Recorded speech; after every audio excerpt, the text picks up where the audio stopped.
The morning sun cast golden rays through the magnificent stained glass windows of St. Matthew's Cathedral in downtown Cincinnati, Ohio, creating a kaleidoscope of colors that danced across the marble floor.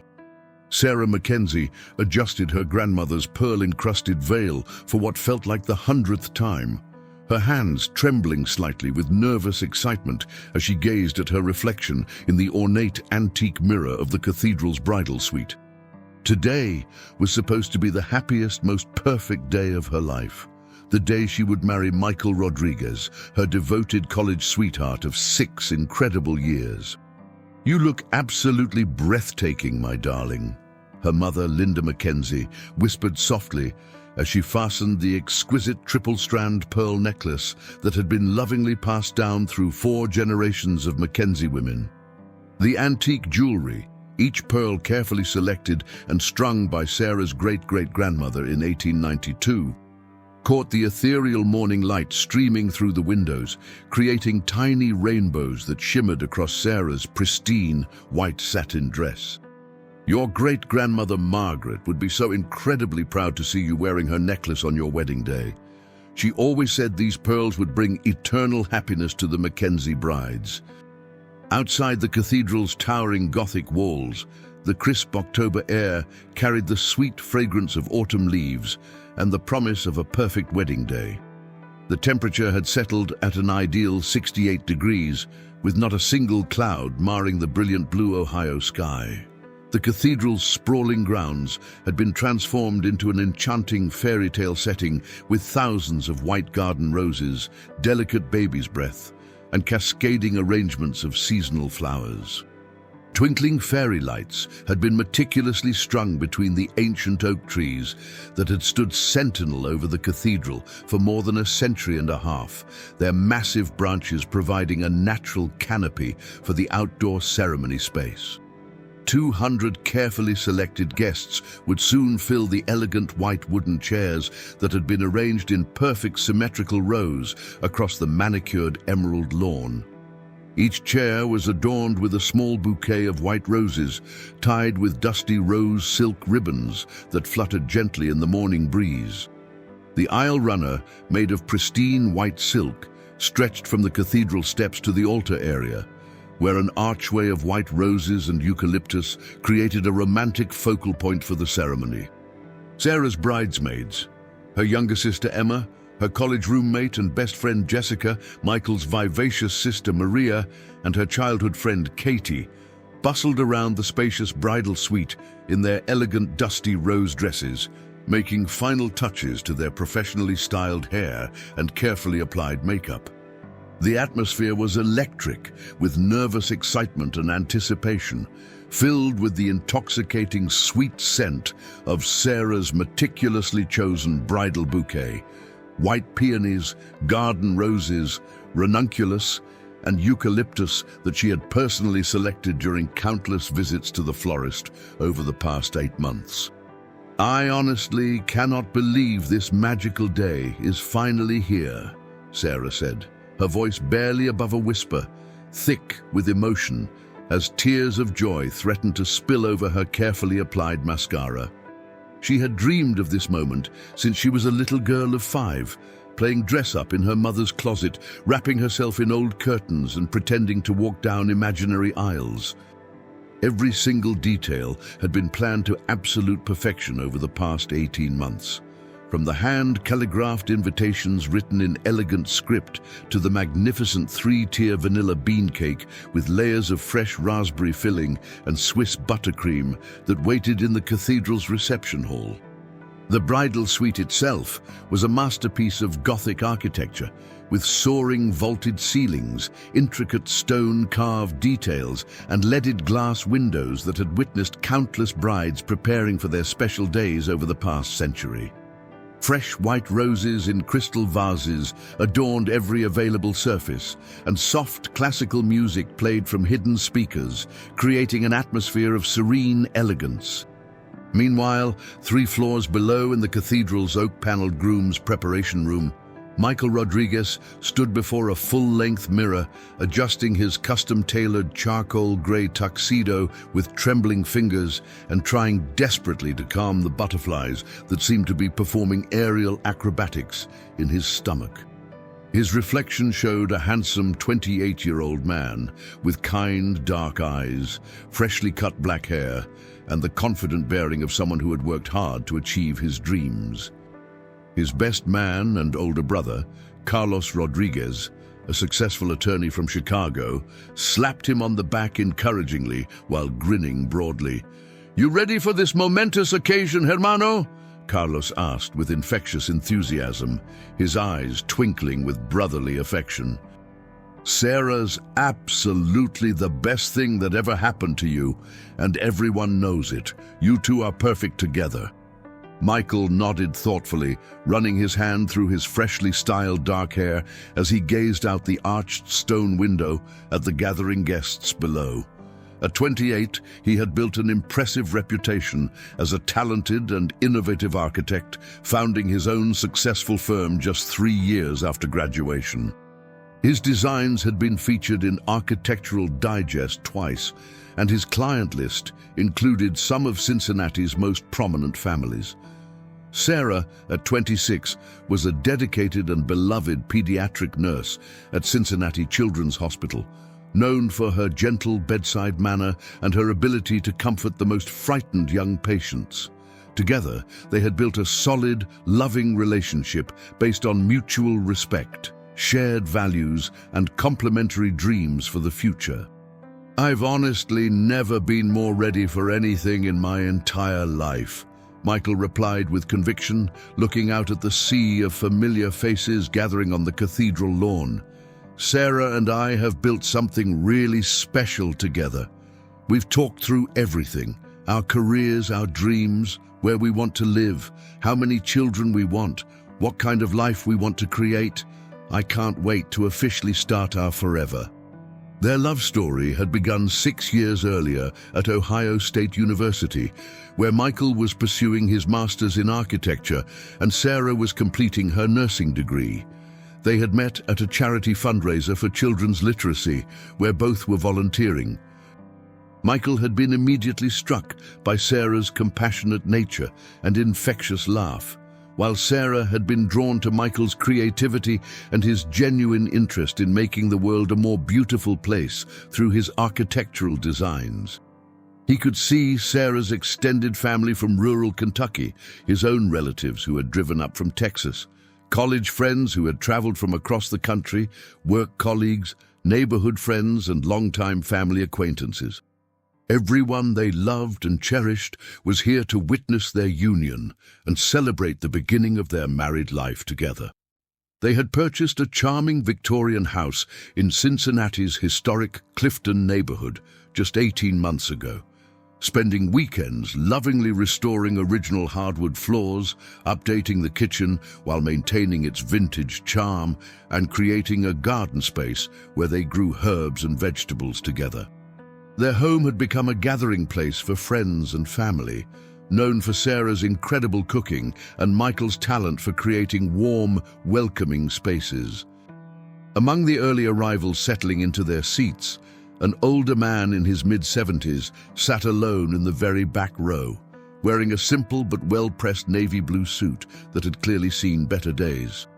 His weathered hands, bearing the calluses and scars of decades of manual labor, gripped a small gift bag as he watched the elaborate wedding preparations with keen interest and an expression of growing anxiety. This was Pete Rose, not the famous baseball player, but a retired factory worker who had lived next door to Sarah's family for more than 30 years, through good times and difficult seasons, celebrations and sorrows. Pete had watched Sarah grow from a pigtailed little girl with scraped knees and a gap-toothed smile, who would wave enthusiastically at him every single morning as he left for his shift at the Ford assembly plant. He had been a quiet but constant presence throughout her childhood and adolescence, there for her high school graduation when she delivered the valedictorian speech, her tearful departure for college with boxes and suitcases packed into Robert Mackenzie's sedan, and her triumphant return home 3 years ago with Michael in tow, radiating happiness and excitement about their future together. Though Pete had always kept to himself, preferring the quiet solitude of his small, well-maintained house and garden, he had developed a deep, grandfatherly affection for Sarah over the years. He had never married, never had children of his own, and Sarah had filled a void in his heart that he rarely acknowledged even to himself. He had watched her overcome challenges, celebrate achievements, and grow into the remarkable young woman she had become. But today, Pete's weathered face bore lines of worry and internal struggle that had nothing to do with normal wedding day emotions. For the past 3 sleepless nights, he had been wrestling with knowledge that felt like a heavy stone in his chest. Information that could potentially destroy this perfect day and shatter Sarah's understanding of her own identity. But information that might also be crucial for protecting her future safety and happiness. The wedding coordinator, Mrs. Eleanor Patterson, a meticulous and experienced woman in her 50s who had orchestrated hundreds of Cincinnati's most elegant weddings over the past 2 decades, checked her detailed clipboard one final time with military precision. Everything was proceeding exactly according to the carefully planned timeline she had developed. The photographer had successfully captured all the getting-ready moments with artistic flair. The master florist had just completed the final arrangements with expert precision, and the renowned string quartet was setting up near the altar area, tuning their instruments and preparing to create the perfect musical backdrop for the ceremony. 15 minutes until we begin the processional, ladies, Mrs. Patterson announced to the bridal party with her characteristic calm authority. Sarah, your father is waiting in the cathedral vestibule, and he looks absolutely distinguished in his tuxedo. Robert Mackenzie stood tall and proud in the cathedral's marble vestibule, wearing his perfectly fitted black tuxedo with white bow tie, his usually composed demeanor barely containing the overwhelming emotions coursing through him. His eyes were already glistening with unshed tears of joy and pride. A successful insurance executive who had built his company from a small suburban office into one of Cincinnati's most respected agencies, Robert had worked countless extra hours over the years to afford his beloved daughter the wedding of her dreams, never once complaining about the expense or the elaborate planning required. "Dad, you're going to make me cry before we even start walking," Sarah laughed through her own emotional tears, carefully linking her arm through his as they prepared for the most important walk of her life. The ceremony was about to begin, and everything was proceeding exactly as they had envisioned during months of careful planning and preparation. Seeing Sarah in her magnificent wedding dress, a custom creation of ivory silk satin with hand-sewn pearl details, and a cathedral-length train that had been her dream dress since she first saw it in a bridal magazine 2 years ago, brought back a flood of precious memories for Robert. He remembered teaching her to ride her first bicycle on the sidewalk in front of their house, staying up late, helping her with challenging algebra homework, giving her advice and comfort during difficult teenage heartbreaks, and beaming with pride at her nursing school graduation when she delivered a moving speech about caring for others as her life's calling. The assembled wedding guests settled into their elegantly decorated seats as the string quartet began the opening notes of Pachelbel's Canon in D, the melody floating across the cathedral grounds like a benediction. Michael took his position at the altar alongside Father Martinez, who had known both the Mackenzie and Rodriguez families for years and had gladly agreed to officiate this special ceremony. The tall, distinguished priest had baptized Sarah as an infant, presided over her confirmation ceremony, and had watched her grow into a woman of faith and compassion. The groomsmen filed in with practiced precision, followed by the bridesmaids in their flowing, dusty rose dresses, each carrying a smaller version of Sarah's bouquet. The processional was choreographed to perfection, with each member of the wedding party moving at exactly the right pace to match the music's tempo. Then came the moment that everyone had been eagerly anticipating. The string quartet transitioned seamlessly into Mendelssohn's Wedding March, and Sarah appeared at the end of the silk-covered aisle like a vision from a fairy tale. She was absolutely radiant and glowing with happiness, her arm linked securely with her father's, her face illuminated by pure joy and anticipation. The assembled guests rose to their feet in unison as she began her slow, measured walk toward her future husband, each step bringing her closer to the life she had dreamed of building with Michael. Michael's handsome face lit up with an expression of pure joy and overwhelming love as he watched his bride approach. Tears of happiness sparkled in his dark eyes as he took in every detail of this perfect moment. Sarah's radiant smile, the way the morning light caught the pearls in her hair, the graceful way she moved in her elegant dress, the obvious love and pride on Robert Mackenzie's face as he prepared to give away his daughter. But Pete Rose remained seated in the back row, his expression growing increasingly tense and troubled as the processional continued. He clutched the small gift bag tighter in his weathered hands, his knuckles white with the strain, and seemed to be engaged in an intense internal struggle. His jaw was clenched tight, and beads of perspiration had formed on his forehead, despite the cool October air. Something was weighing heavily on his conscience, something that had kept him awake for 3 consecutive nights, pacing his small living room and wrestling with an impossible decision that seemed to have no right answer. The weight of 31 years of carefully guarded secrets pressed down on Pete's shoulders like a physical burden. He had carried this knowledge alone for so long that it had become part of him. But recent events had transformed his protective silence into a potential threat to the very person he was trying to shield from harm. As Sarah glided gracefully down the aisle in her magnificent wedding dress, her face glowing with happiness and anticipation, Pete Rose's troubled mind drifted inexorably back to a conversation that had taken place 31 years ago on a bitterly cold December evening in 1993. The memory was as vivid and painful as if it had happened yesterday, etched permanently into his consciousness by the weight of the secret he had carried alone for more than 3 decades. He had been a much younger man then, only 43 years old, working grueling double shifts at the Ford assembly plant to support his beloved wife Margaret and their newborn son, Tommy. Those were difficult financial times for the Rose family, with Margaret unable to work due to complications from Tommy's birth and Pete determined to provide for his growing family despite the economic challenges facing blue-collar workers in the early 1990s. The Mackenzie family had just moved into the charming 2-story house next door to Pete and Margaret's modest but well-maintained home. A young couple with their infant daughter Sarah, full of hopes and dreams for their future together.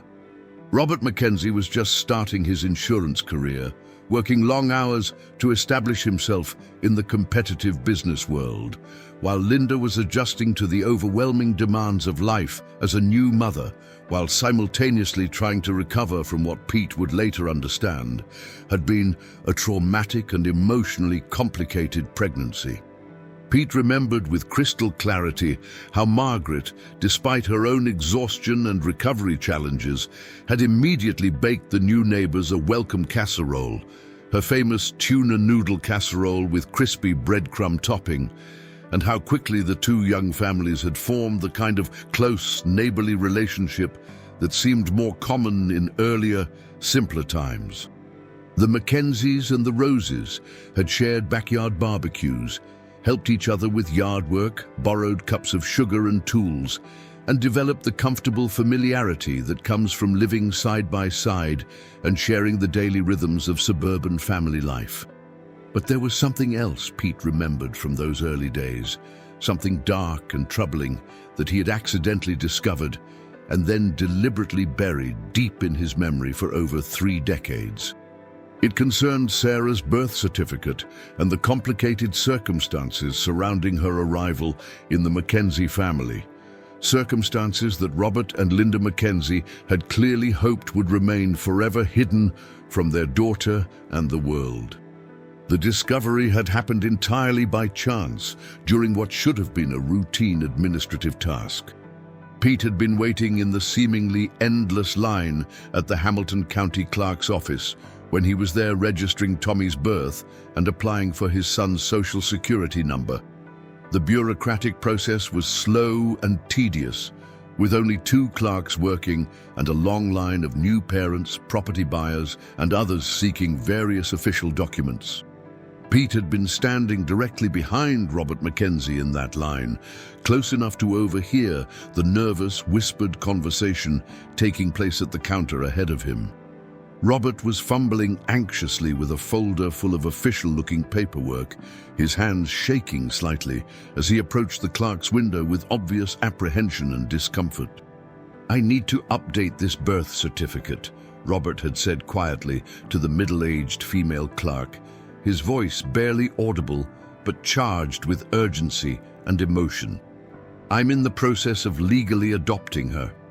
Her mother and I were married before she was born, and I want to be officially listed as the father on all legal documents." And the clerk had examined the paperwork with professional efficiency, and Pete couldn't help but catch a glimpse of the original birth certificate as Robert held it up for the clerk's review. The name listed as the biological father was not Robert Mackenzie, but someone else entirely, someone whose name Pete recognized with a shock that felt like a physical blow to his chest. "I see," the clerk had said matter-of-factly, clearly familiar with such situations. "You'll need to complete the formal adoption process through family court first. The biological father listed here, David Richardson, will need to either consent to the adoption or have his parental rights legally terminated. Do you have documentation showing his consent or abandonment?" Pete had pretended to be absorbed in his own paperwork, but every word of the conversation was burning itself into his memory. David Richardson. Pete knew that name, and he knew it in a context that made his blood run cold with apprehension and fear for the innocent baby girl whose future was being discussed. David Richardson was a traveling salesman who had briefly worked in Cincinnati's industrial corridor before moving on to other cities, leaving behind a trail of unpaid debts, broken promises, and questionable business dealings. Pete had met Richardson through mutual acquaintances at the Ford plant, where Richardson had spent several months trying to sell insurance policies and extended warranties to factory workers during their lunch breaks. Even during their brief acquaintance, Pete had found Richardson to be charming on the surface, but fundamentally untrustworthy underneath, the kind of man who could sell ice to Eskimos but would disappear before delivering the product. Richardson had a smooth way of talking that could convince people to part with their money, but Pete's working-class instincts had warned him to keep his distance from someone who seemed too good to be true. More troubling still, Pete had heard rumors through the industrial grapevine that Richardson was involved in some kind of financial fraud scheme, though nothing had been officially proven at the time. Workers at the plant had whispered about missing money from the company credit union, forged documents, and Richardson's suspicious departure from Cincinnati in the middle of the night without giving notice or forwarding address. For 31 years, Pete had kept this devastating knowledge to himself, telling himself repeatedly that it was none of his business and that Robert Mackenzie had clearly stepped up to be a loving, devoted father to Sarah. What possible good could come from revealing information that would only hurt innocent people and disrupt a family that had been built on love, commitment, and daily acts of caring? Robert Mackenzie had raised Sarah as his own daughter from the day she was born, loved her unconditionally through every stage of her development, and been present for every milestone, every achievement, every challenge, and every moment of joy and sorrow. He had earned the title Father through 18 years of school events, Medical appointments, driving lessons, college preparation, emotional support during teenage heartbreaks, and countless other demonstrations of paternal love and devotion. But 3 days ago, everything had changed in a single, terrifying phone call that transformed Pete's protective silence from a kindness into a potential threat to Sarah's safety and future happiness. His son Tommy, now 31 years old and working as a corrections officer at the Ohio State Penitentiary, had called during their weekly Sunday evening conversation with news that made Pete's heart race with fear and anxiety. "Dad, I've got something really disturbing to tell you about one of the inmates here," Tommy had said, his voice carrying the serious tone he used when discussing particularly dangerous or troubling situations at the prison. "There's this guy named David Richardson who's been asking a lot of specific questions about Cincinnati, particularly about a family named Mackenzie. He seems to know way too much about them for it to be a coincidence." Pete had felt his heart skip a beat at hearing Richardson's name after all these years. "What kind of questions, Tommy? What exactly has he been saying?" "Well, that's the really creepy part, Dad. He's been talking to other inmates about having a daughter in Cincinnati who's getting married soon. He knows her name is Sarah. He knows where she works. He knows details about her personal life that seem way too specific for someone who's been locked up for the past 15 years. And here's the really disturbing part. He's been telling people that her adoptive father owes him a significant amount of money for keeping quiet about something for all these years." The revelation had hit Pete like a physical assault. Not only had David Richardson been keeping track of Sarah and the Mackenzie family from prison, but he had apparently been planning some kind of confrontation or extortion scheme for years. The implications were terrifying. Richardson knew about Sarah's wedding, he knew personal details about her life, and he was scheduled to be released from prison in just a few days. "Tommy, when is Richardson supposed to get out?" Pete had asked, though he dreaded hearing the answer. "That's what makes this even more urgent, Dad.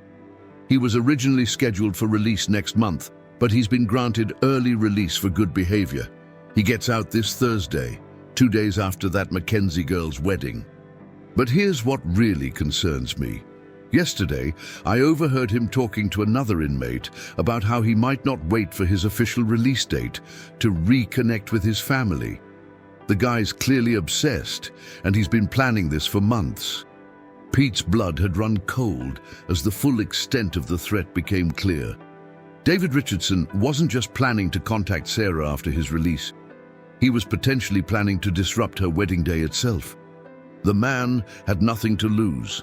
15 years of pent-up resentment and obsession, and specific knowledge about when and where Sarah would be most vulnerable. "Tommy, has Richardson made any specific threats? Do you think he's dangerous?"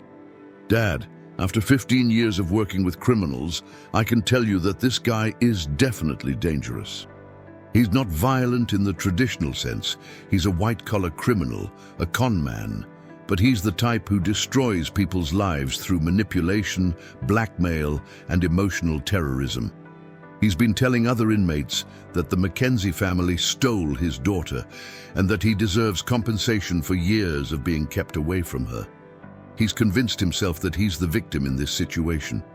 Tommy had continued with even more disturbing details.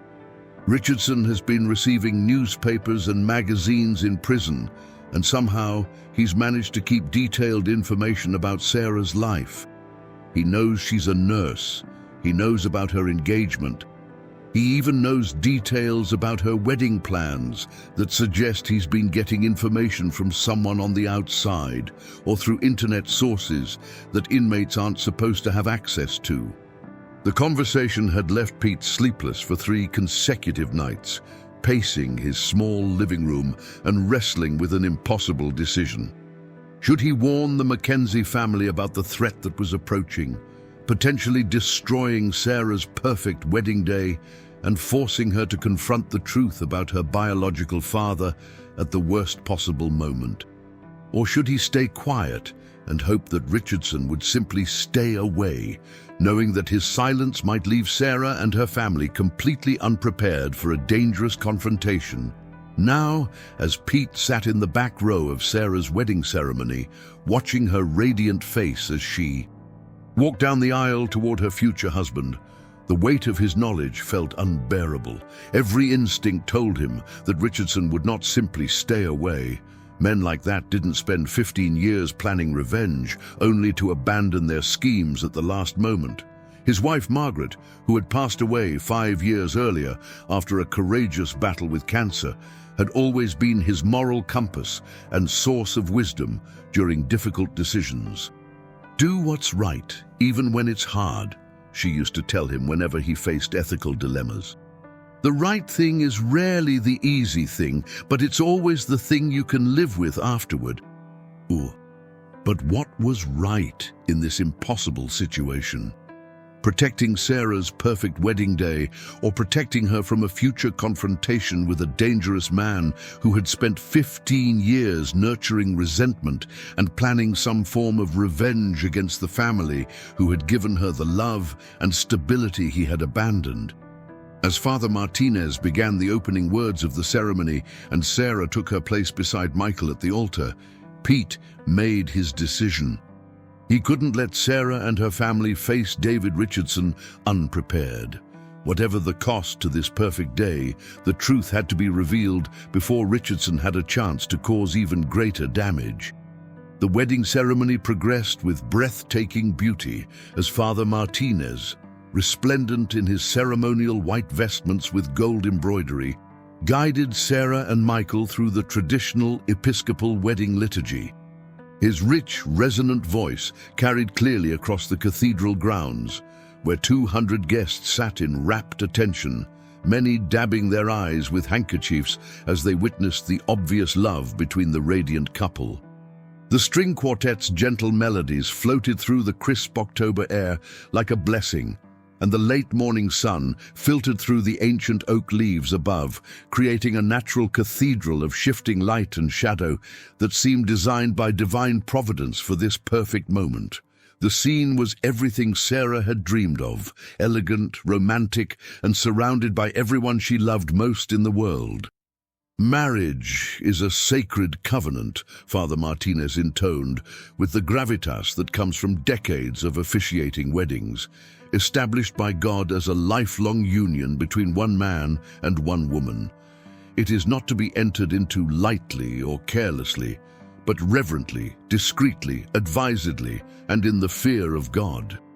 Sarah and Michael stood facing each other at the altar, their hands joined and their eyes locked in an intimate gaze that seemed to exclude the rest of the world. Sarah's wedding dress caught the morning light like spun silk, and her great-grandmother's pearl necklace sparkled with each gentle breath. Michael, handsome in his perfectly tailored tuxedo, looked as though he couldn't believe his good fortune in marrying the woman of his dreams. Pete Rose remained seated in the back row, his weathered hands gripping the small gift bag so tightly that his knuckles had turned white. Inside the bag was a letter he had written and rewritten dozens of times over the past 3 sleepless nights, each version an attempt to find the right words to explain 31 years of carefully guarded secrets.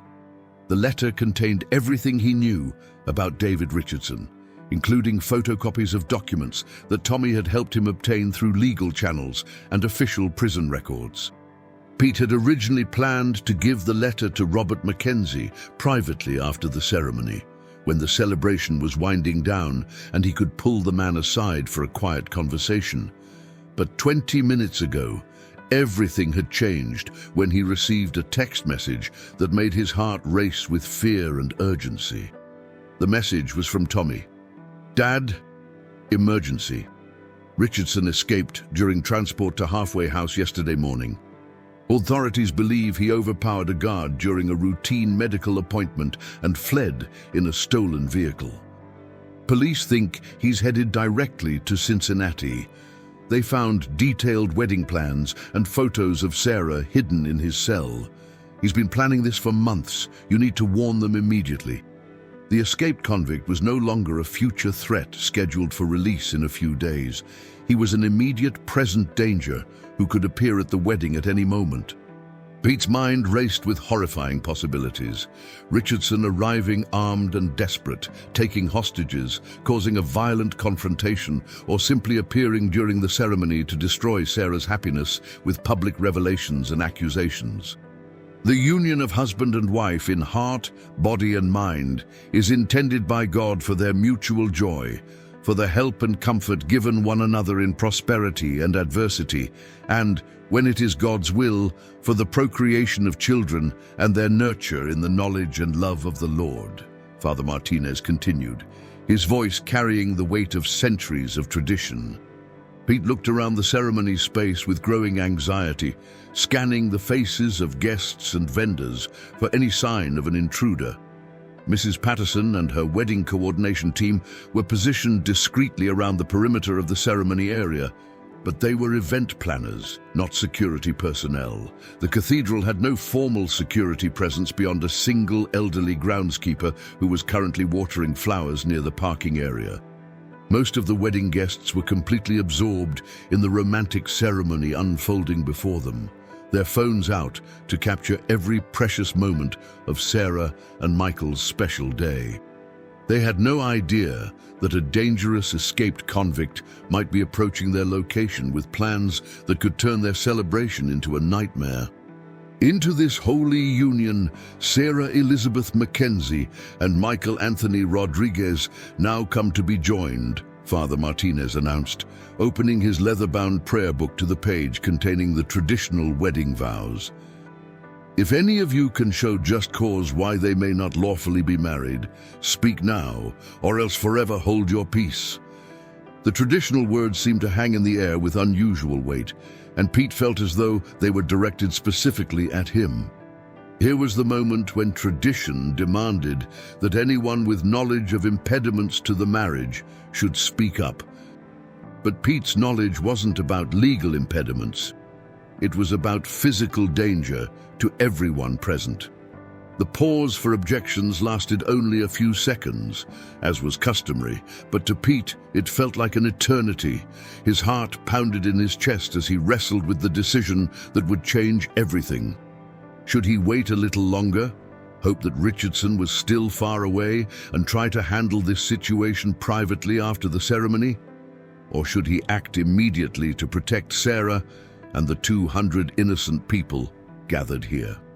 Sarah Elizabeth, Father Martinez said, turning to the bride with a warm smile.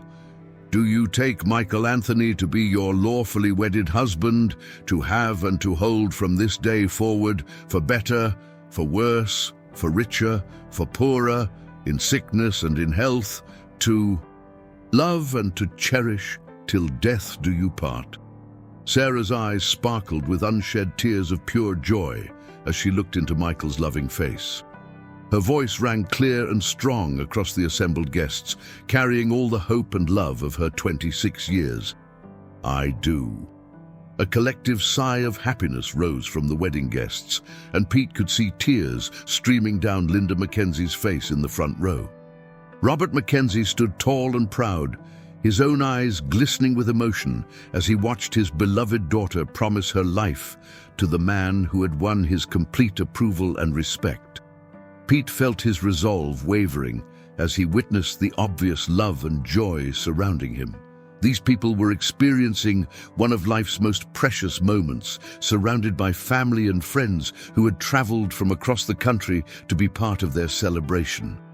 How could he destroy this perfect scene with revelations about escaped convicts and long-buried secrets? But then his phone vibrated with another text message from Tommy. Dad, just got word from state police.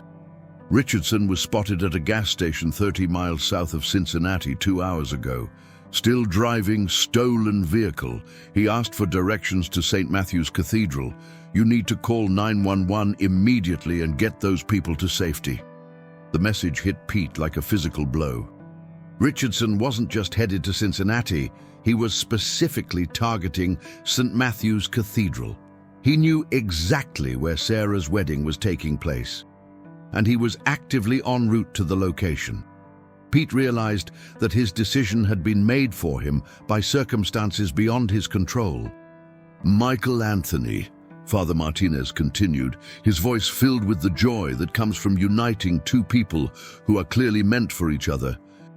Do you take Sarah Elizabeth to be your lawfully wedded wife, to have and to hold from this day forward, for better, for worse, for richer, for poorer, in sickness and in health, to love and to cherish, till death do you part? Michael's response came without hesitation, his voice thick with emotion and love. I do. Udun, the words seemed to echo across the cathedral grounds like a benediction, and Pete could see the happiness radiating from Michael's face as he gazed at his new wife.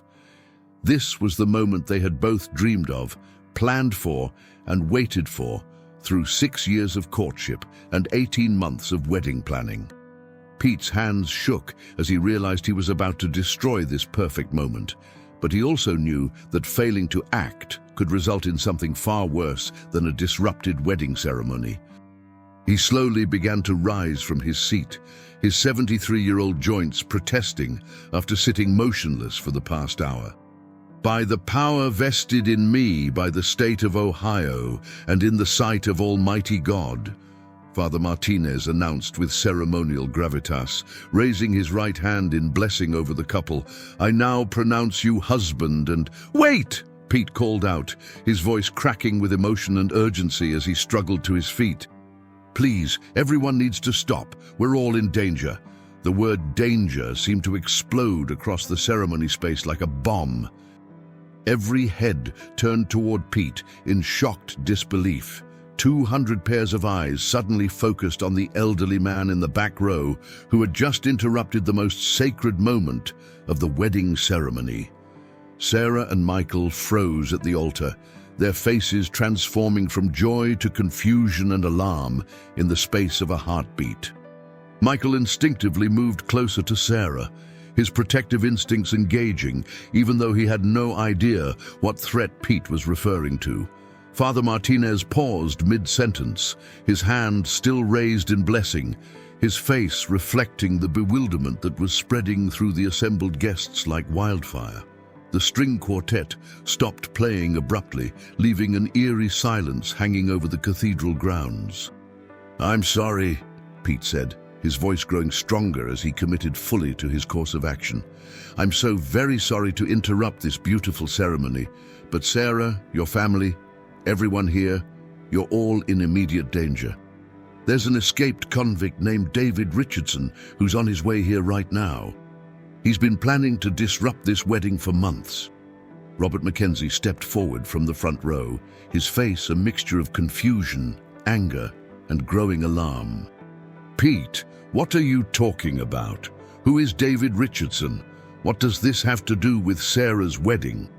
The murmur of confusion and concern that had started among the guests was growing louder as people began to realize that this wasn't a case of an elderly man having a senior moment, but something far more serious and immediate. Pete pulled out his cell phone with shaking hands and held up Tommy's text messages for everyone to see. David Richardson is an escaped convict who was serving 15 years for fraud and embezzlement. My son Tommy works at the state prison, and Richardson has been obsessed with Sarah and your family for months. He escaped yesterday during transport, and the state police spotted him heading directly toward this cathedral just 2 hours ago. Sarah's face had gone pale as she tried to process Pete's words. I don't understand. Why would an escaped convict be interested in me? I don't know anyone named David Richardson. Pete felt his heart breaking as he realized he was about to reveal the secret he had guarded for 31 years, not in a private, gentle conversation as he had always imagined, but in front of 200 wedding guests at the worst possible moment. Sarah, honey, Pete said, his voice breaking with emotion as he prepared to shatter her world.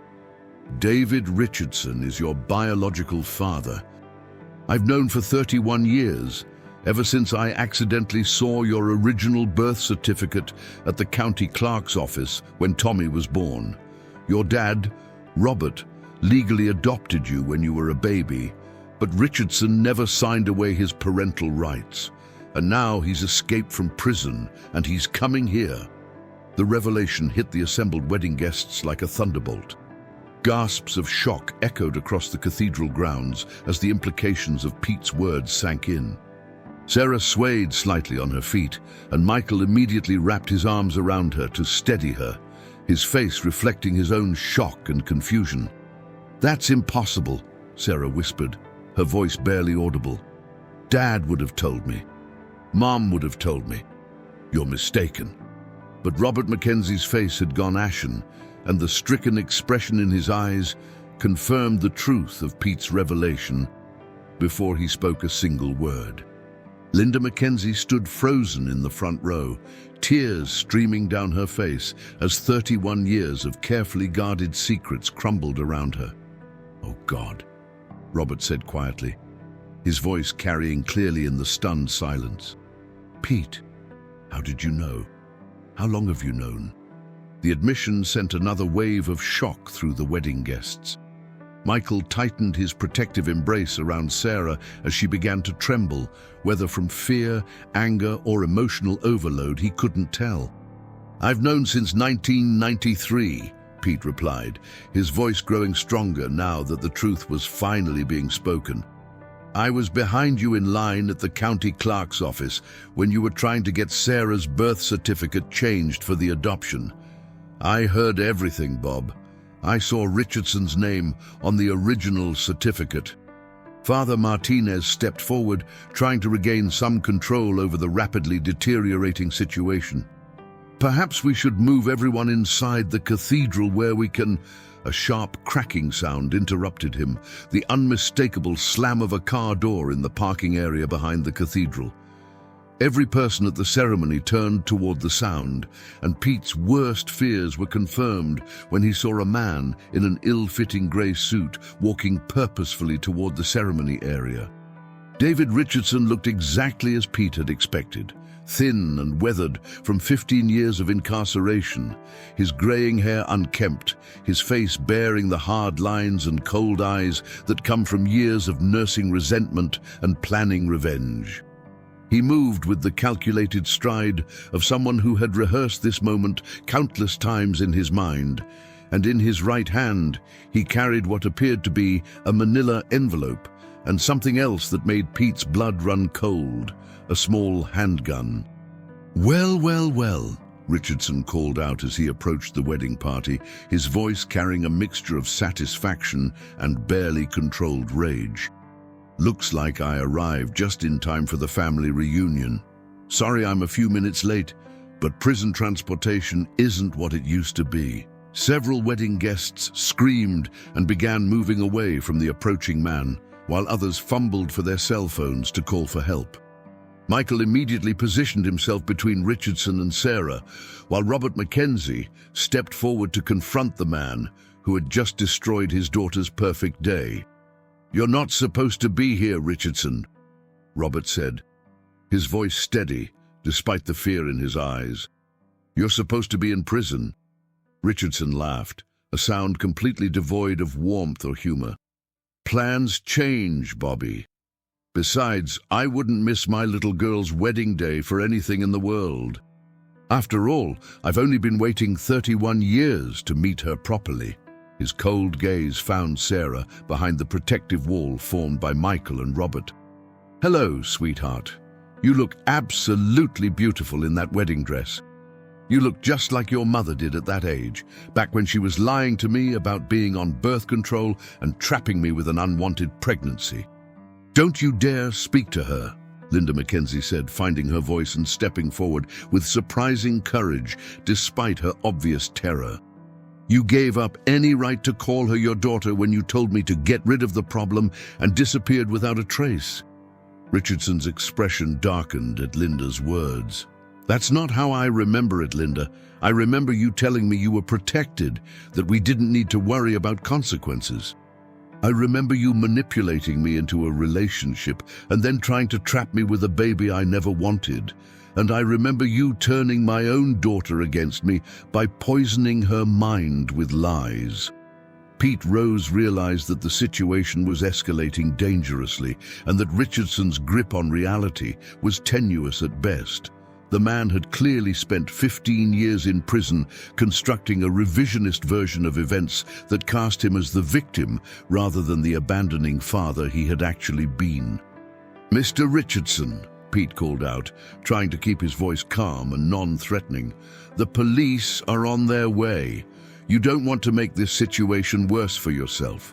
Just put down whatever you're carrying and walk away." Richardson's attention snapped to Pete with laser-like intensity.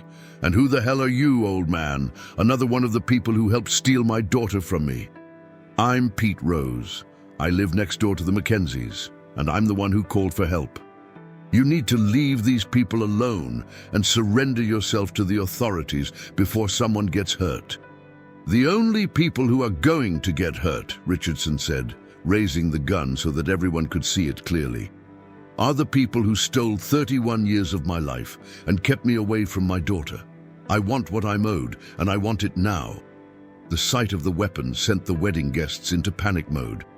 People began screaming and running toward the cathedral entrance and the parking area, desperately seeking shelter and safety. Mrs. Patterson was shouting instructions to her staff to evacuate the reception area, and Father Martinez was trying to guide the more elderly guests to safety. But Sarah, despite her shock and fear, stepped out from behind Michael's protective embrace and faced the man who claimed to be her biological father.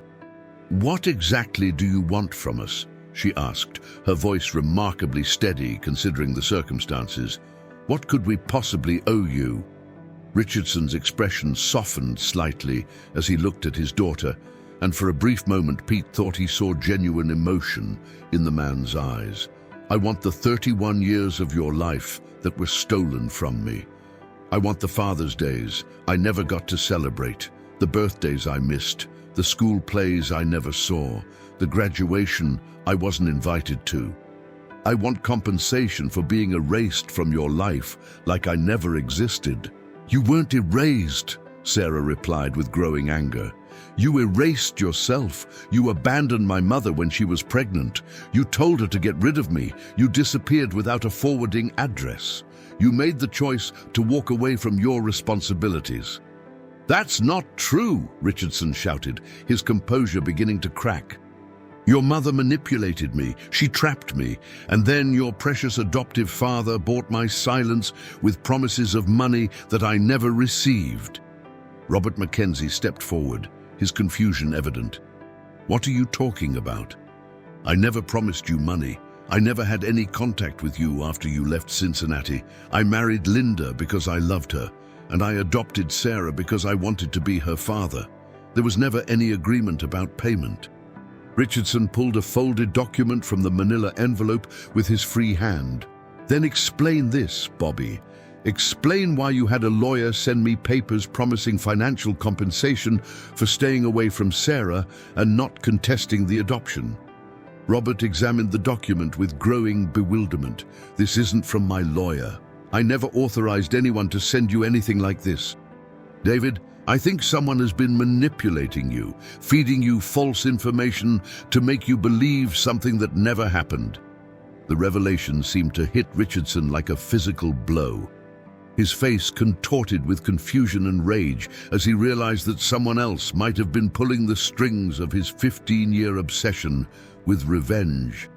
"That's impossible," he said, but his voice lacked conviction. "Someone has to pay for what was done to me. Someone has to be held accountable." And Pete Rose saw an opportunity to de-escalate the situation and took it. "Mr. Richardson, you're right that someone manipulated you, but it wasn't the Mackenzie family. They're just as much victims in this situation as you are. The real criminals are whoever sent you those fake legal documents and whoever has been feeding you information about Sarah's life while you were in prison." As Richardson struggled to process this possibility, the sound of sirens filled the air. Multiple police cars were approaching the cathedral, their lights flashing and their sirens wailing as they responded to the multiple 911 calls that had been placed by wedding guests. The wedding ceremony had completely dissolved into chaos and terror as wedding guests scattered in all directions, seeking shelter behind the cathedral's stone pillars, in their cars, and inside the main building. The elegant white chairs were overturned in the panic, and the beautiful floral arrangements lay trampled on the grass as people fled from the armed man who had transformed their joyous celebration into a nightmare. Sarah Mackenzie Rodriguez, she realized with bitter irony that she was technically married now, despite the interrupted ceremony, stood at the center of the maelstrom in her wedding dress, facing the man who claimed to be her biological father. The weight of Pete Rose's revelation was still sinking in, but the immediate threat posed by Richardson's weapon demanded all her attention and courage. Michael remained close to her side, his protective instincts in full force, despite having no training or experience in dealing with armed criminals. His mind was racing, trying to process not only the physical danger they were facing, but also the shocking revelation about Sarah's parentage and the implications it would have for their marriage and future together. "Mr. Richardson," Sarah said, surprised by the steadiness of her own voice, "I can see that you're in pain, and I can see that you believe you've been wronged.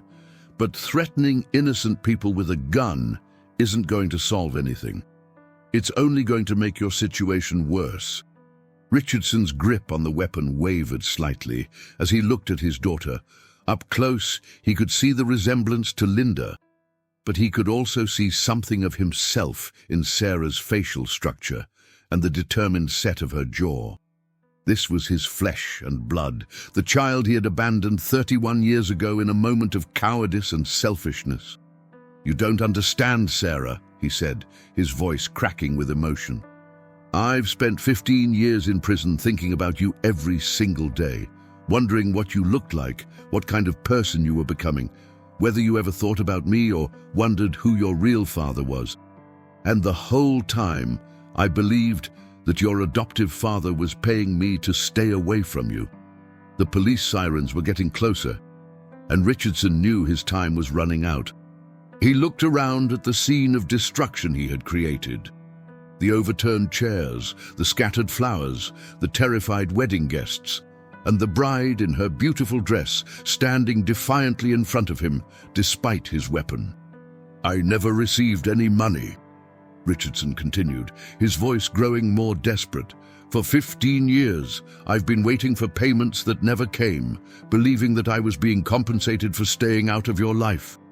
When I realized the money wasn't coming, I thought your family had cheated me. I thought they owed me for years of silence." Robert Mackenzie examined the legal document that Richardson had shown him, his confusion deepening as he read the details.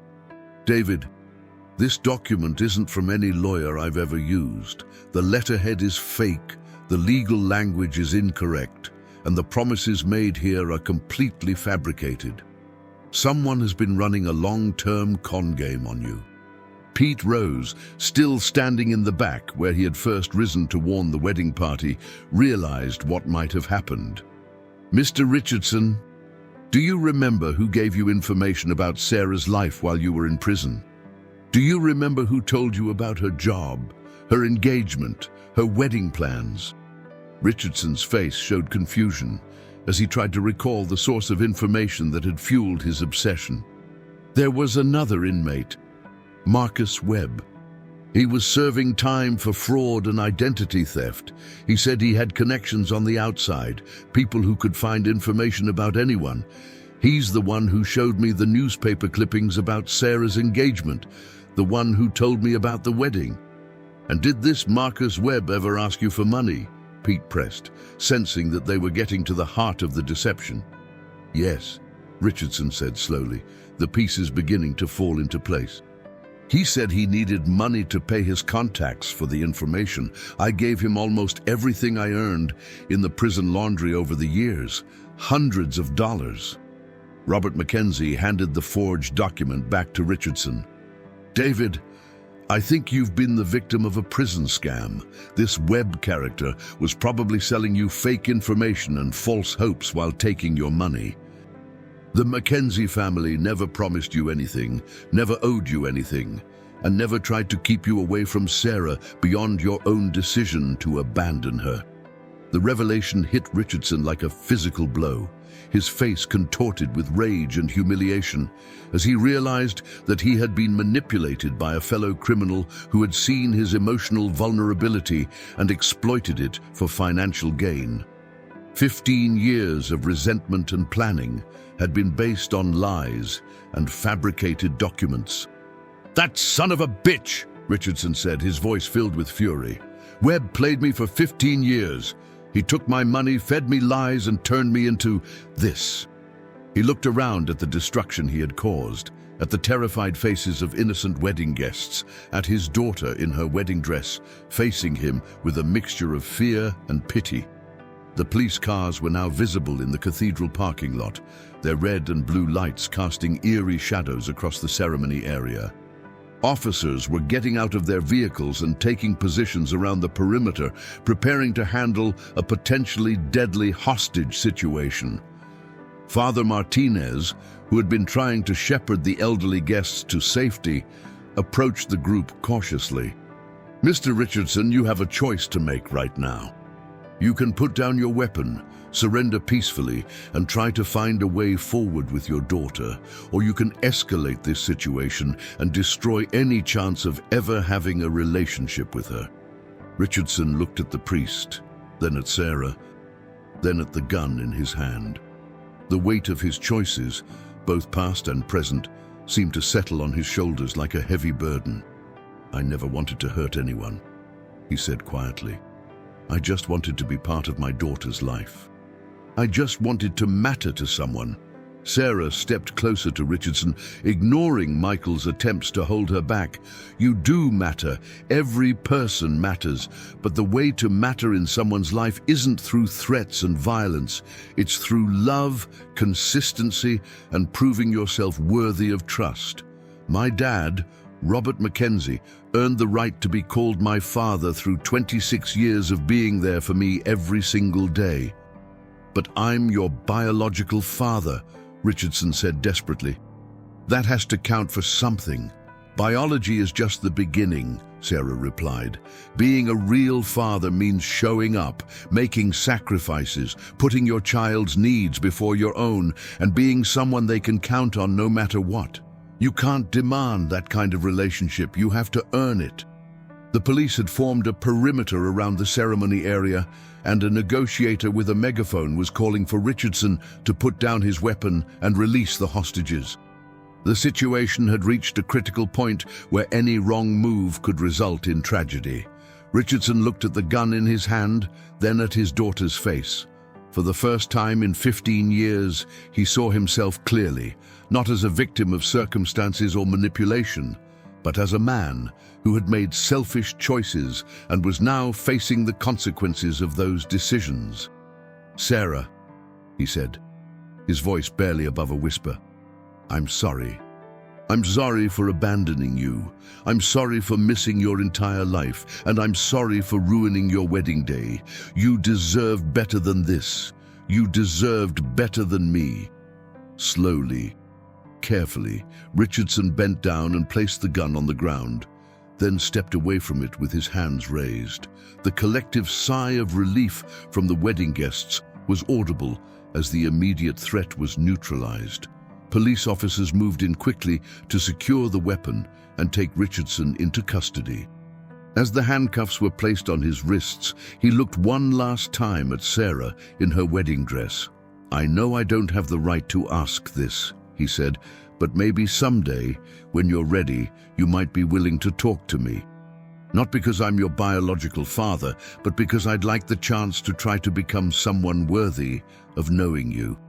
Sarah nodded slowly, tears streaming down her face. "Maybe someday. But first, you need to get help. You need to deal with your anger and your past, and you need to prove that you can make better choices." As Richardson was led away to a police car, the wedding guests slowly began to emerge from their hiding places. The elegant ceremony area looked like a war zone, with overturned chairs, trampled flowers, and the detritus of panic scattered across the cathedral grounds. Mrs. Patterson approached Sarah and Michael with tears in her eyes. "I'm so sorry this happened on your wedding day. I've been coordinating weddings for 20 years, and I've never seen anything like this." Michael wrapped his arms around Sarah, holding her close as the adrenaline of the past hour began to wear off. "Are you okay?" he asked quietly. "How are you processing all of this?" Sarah leaned into her husband's embrace, feeling the solid strength of his presence and the certainty of his love. "I don't know how I'm processing any of this. Everything I thought I knew about my family, my identity, my history, it's all been turned upside down in the space of an hour." She looked around at the destruction of her perfect wedding day and felt a complex mixture of emotions. Grief for the celebration that had been lost, anger at the secrets that had been kept from her, fear about what other revelations might be waiting, but also profound gratitude for the people who had protected her and stood by her during the crisis. "The ceremony wasn't finished," she said suddenly, looking at Father Martinez. "Are Michael and I actually married?" The priest smiled gently. "Legally and spiritually, yes. I had pronounced you husband and wife just before Mr. Rose interrupted the ceremony. The final blessing was cut short, but your vows were complete and witnessed." Pete Rose approached the couple hesitantly, his face showing the exhaustion and emotional toll of the past hour. "Sarah, Michael, I can't begin to tell you how sorry I am about all of this. I never wanted to ruin your wedding day. I just couldn't let that man catch you unprepared." Sarah looked at the elderly man who had been a quiet presence in her life for as long as she could remember, and she realized that his decision to speak up had probably saved lives. If Richardson had appeared without warning, if no one had been prepared for his arrival, the confrontation could have ended much more tragically. "Mr. Rose," she said, "you didn't ruin my wedding day. You saved it, and you probably saved lives. If you hadn't warned us, if Richardson had just appeared without any preparation, I don't want to think about what might have happened." She paused, looking around at her family, her friends, her new husband, and the elderly neighbor who had carried a burden of knowledge for 31 years to protect her. "This wasn't the wedding day I planned," she continued, "but it was honest. For the first time in my life, everything is out in the open. No more secrets, no more lies, no more protected information. Whatever we face from here on out, we'll face it with the truth." 3 hours after the interrupted ceremony, the cathedral grounds had been cleared of police tape, overturned chairs had been righted, and the elegant floral arrangements had been restored as much as possible. The wedding guests, still shaken by the morning's dramatic events, had gathered in the cathedral's reception hall, where an atmosphere of subdued celebration mixed with ongoing shock and concern for the bride and groom. Sarah had changed out of her wedding dress into a simple but elegant navy blue dress that she had brought for the rehearsal dinner, while Michael had exchanged his formal tuxedo for a dark suit. They moved through the reception greeting guests, accepting condolences for the disrupted ceremony and trying to process the overwhelming emotions of the day. The 3-tier vanilla cake with raspberry filling sat untouched on its decorated table, while the string quartet played soft background music that seemed almost surreal after the morning's chaos. Wedding gifts remained stacked on their designated table, and the photographer continued to document the event, though the images captured would tell a very different story than anyone had anticipated. Pete Rose sat at a corner table with Tommy, who had driven to Cincinnati immediately upon hearing about his father's involvement in the dramatic events. Tommy, still wearing his corrections officer uniform, provided additional details about David Richardson's prison record and the elaborate scam that Marcus Webb had been running on vulnerable inmates. "Dad did the right thing," Tommy told Sarah when she approached their table. "Richardson had been planning this disruption for months, and if he had caught everyone unprepared, people could have been seriously hurt or killed." Your neighbor is a hero, even though he probably doesn't feel like one right now." Sarah looked at Pete, seeing the exhaustion and emotional strain in his weathered face. This man, who had quietly watched over her family for 31 years, who had carried the burden of her secret alone, who had risked destroying her perfect day to protect her from a greater danger. "Mr. Rose," she said, sitting down beside him, "I need you to know something. What you did today took incredible courage.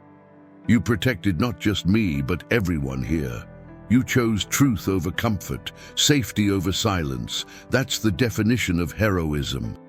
Pete's eyes filled with tears as he looked at the young woman he had watched grow from a child into the remarkable person she had become.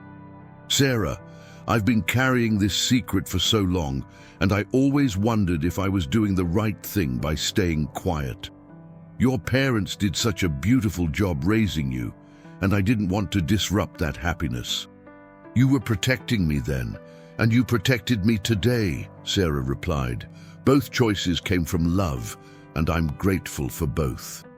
Robert and Linda Mackenzie approached the table, their faces showing the emotional toll of having 31 years of carefully guarded secrets exposed in the most public and dramatic way possible.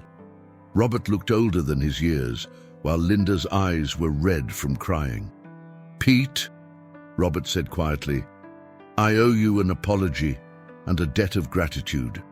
I should have told Sarah the truth years ago when she was old enough to understand.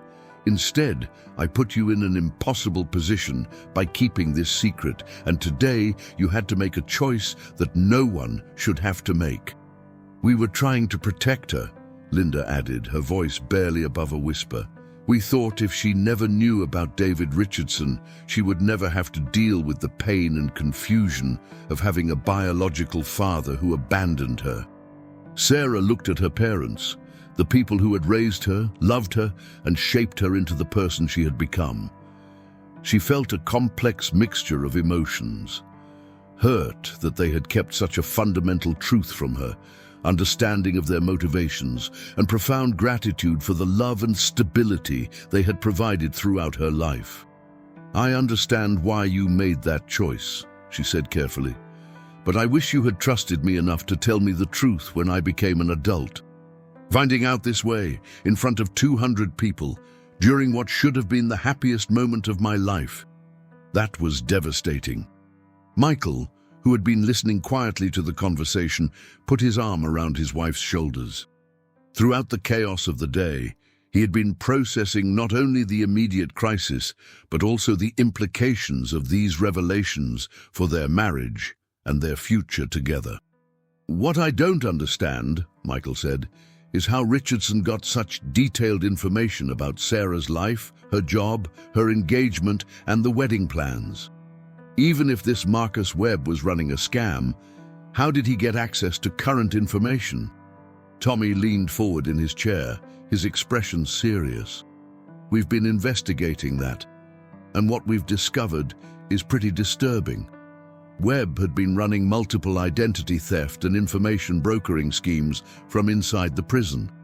He had accomplices on the outside who were gathering information about the families of various inmates, then selling that information back to the inmates as part of elaborate psychological manipulation schemes.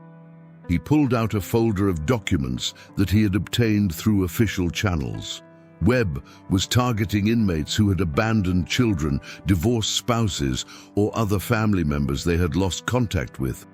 He would promise to help them reconnect with their families, but really, he was just taking their money and feeding them false information to keep them paying. Sarah shuddered at the thought that her private life had been monitored and documented by criminals for years without her knowledge. So Richardson really believed that our family owed him money? "Absolutely," Tommy confirmed. Webb created an entire fictional narrative about legal agreements, promised payments, and ongoing negotiations between Richardson and your family. Richardson spent 15 years believing that he was being compensated for staying away from you, and when the payments stopped coming, which they never existed in the first place, he thought he was being cheated. Father Martinez approached the group, still wearing his ceremonial vestments, but looking considerably more haggard than he had that morning. "I've been thinking about what happened today, and about the choice that Sarah and Michael face going forward. This was supposed to be a day of joy and celebration, but instead it became a day of revelation and truth-telling." He sat down at the table, his kind eyes moving between the members of the group. "In 30 years of ministry, I've learned that the truth, even when it's painful, is always preferable to lies, even when they're told with good intentions. What happened today was traumatic and disruptive, but it was also honest. For the first time in Sarah's life, there are no secrets, no hidden truths, no protected information." Sarah nodded, feeling the weight of his words. "That's exactly what I was thinking earlier. This wasn't the wedding day I planned, but it was completely honest. Whatever Michael and I face in our marriage, we'll face it with full knowledge of who we are and where we came from." The reception continued around them, though the mood was subdued and reflective rather than celebratory. Guests spoke in quiet voices about the morning's events, many expressing admiration for Sarah's grace under pressure and Michael's unwavering support during the crisis.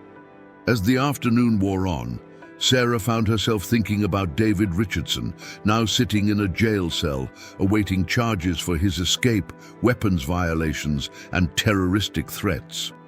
Despite everything he had put her through, she found herself feeling a complex mixture of emotions toward her biological father. "I keep thinking about what he said," she confided to Michael as they stood on the cathedral's stone terrace, looking out over the city of Cincinnati. "About wanting to matter to someone, about wanting to be part of my life. I can't excuse what he did, but I can understand the pain behind it." Michael took her hand, intertwining their fingers as they watched the sun begin to set over their hometown. "What are you thinking about doing?" "I don't know yet," Sarah admitted. "Part of me wants nothing to do with him ever again. He terrorized our wedding, threatened innocent people, and could have gotten someone killed. But part of me wonders if there might be a way someday for him to get help and maybe earn the right to have some kind of relationship with me." "Whatever you decide," Michael said, "I'll support you. But I want you to remember that you don't owe him anything. The fact that he contributed DNA to your creation doesn't give him any automatic rights to your time, attention, or forgiveness. Those are things that have to be earned." Sarah smiled at her husband, feeling once again the solid certainty of his love and support. The day had been nothing like they had planned, but it had revealed the strength of their relationship and their ability to face unexpected challenges together. Later that evening, after the last guests had departed and the cathedral staff had finished cleaning up, Sarah and Michael stood in the small chapel adjacent to the main cathedral with their immediate families and Pete Rose. Father Martinez, looking exhausted but peaceful, prepared to complete the wedding blessing that had been interrupted that morning. "We've already established that you're legally married," he said with a gentle smile. "But I thought you might want to have a moment of peace and completion after this extraordinary day." The small chapel, lit by candles and filled with the scent of roses, provided a stark contrast to the chaos of the morning ceremony. Here, in this intimate space, Sarah and Michael renewed their vows to each other with full knowledge of what they had just survived together. "Sarah," Michael said, taking her hands in his, "today I learned that marriage isn't just about promising to love each other during the good times. It's about choosing each other again and again, especially when life becomes complicated and unpredictable. I choose you, not just as you were this morning, but as you are now, with all the complexity and truth that this day has revealed." Sarah felt tears streaming down her face as she looked into her husband's eyes. "Michael, today I learned that real love isn't about perfection or fairy tale endings. It's about truth, honesty, and standing together no matter what surprises life brings. I choose you, I choose us, and I choose to build our marriage on the foundation of complete honesty and trust." Father Martinez completed the blessing in the peaceful chapel, and this time there were no interruptions, no dramatic revelations, no escaped convicts or family secrets. Just two people in love, promising to face whatever the future might bring together, surrounded by the people who loved them most. As they left the chapel that evening, Sarah realized that her wedding day had been perfect in its own way, not because everything had gone according to plan, but because it had been completely honest. She and Michael were beginning their marriage with no secrets, no lies, and no illusions about the complexities of family, identity, and love. Pete Rose, now an honored member of their extended family, would become a regular dinner guest and eventually a beloved grandfather figure to their children. His decision to speak up at the wedding would be remembered not as the moment that ruined Sarah's perfect day, but as the moment that saved her from a much greater tragedy and freed her from a lifetime of hidden truths. David Richardson would serve additional prison time for his escape and the wedding day incident, but he would also receive counseling and mental health treatment. 3 years later, he would write a letter of genuine apology to Sarah, taking full responsibility for his choices and asking nothing in return. Sarah would eventually visit him once, not to forgive or forget, but to close that chapter of her life with honesty and clarity.